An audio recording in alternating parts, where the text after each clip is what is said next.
দেশপ্রেমিক যারা আছে তাদের মাথায় গুলি চলতেছে, আর যারা এই দেশের বিরোধী, যারা দেশের দ্রোহী, যারা তারা একেবারে সুষ্ঠুভাবে পালিয়ে যাচ্ছে, বর্ডার পের হয়ে যাচ্ছে। গতকালকে আমরা মিছিল করেছি, আমরা আমাদের এক্সপ্রেশন, আমাদের অ্যাঙ্গার, আমাদের ক্ষোভ জানিয়েছি।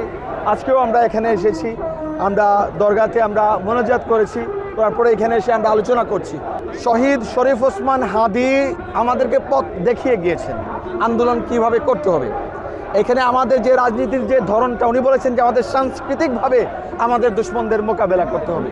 তো আমরা এখানে আলোচনা করছি যে আমরা কিভাবে প্রথমে আমাদেরকে শরীফ ওসমান হাদি ভাইকে বুঝতে হবে, উনি কি চেয়েছিলেন, ওনার আদর্শ কী ছিল, ওইটাই হবে আসল ট্রিবিউট, মূল শ্রদ্ধা দেওয়া।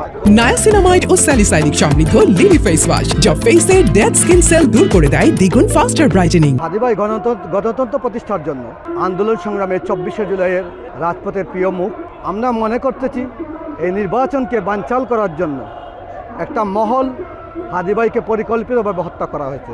হাদি ভাইয়ের হত্যাকারীদেরকে যতক্ষণ পর্যন্ত গ্রেফতার করা না হবে, তার দৃষ্টান্তমূলক শাস্তি না হবে, ততক্ষণ পর্যন্ত বাংলাদেশে নির্বাচনের পরিবেশ আমরা মনে করতেছি না। প্রত্যেকের যে একটা দেশপ্রেম, দেশের প্রতি আমরা যেটা প্রকাশ করতে না পারি, আমাদের সবার কথা একত্র করে ওনাদের মুখ দিয়েই বের হয়।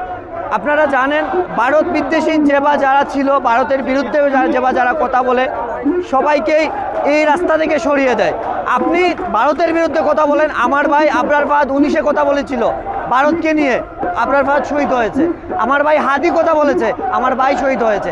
আমাদের ছাত্র জনতার দাবি একটাই, এনসিপির দাবি একটাই, এবং এদেশের মজলুম জনতার দাবি একটাই, আমাদেরকে আমাদের ভাই হাদির খুনিকে প্রকাশ্যে ফাঁসি দিতে হবে।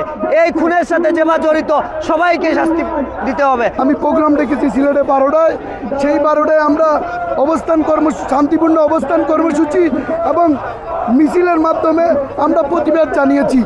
এবং কিছু দুষ্কৃতিকারী আমরা শুনেছি যে বিভিন্ন অফিসে হামলা করেছে, তারা উদ্দেশ্যপ্রণীতভাবে দেশে অরাজকতা সৃষ্টি করার জন্য মূলত এরা হামলা চালিয়েছে।